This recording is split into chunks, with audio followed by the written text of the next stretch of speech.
भास्करा।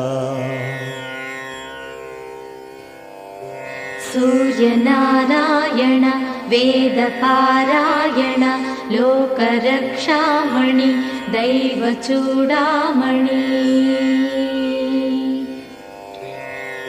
पद्मिनी वल्लभ वल्लकी गानलोला त्रिमूर्तिस्वरूपा विरूपाक्षनेत्र महादिव्यगात्रा अचिन्त्यावतारा निराकार दीनापराकय्य ओ अय्य बुद्धान्त निर्धूत तापत्रयाभील दावाग्निरुद्रा तनुद्भूत निस्तार गंभीर संभावितानेक कामाजनीकंबुलं दाटि एकाकिनै चिक्कि ये दिक्कुनुगानगाले।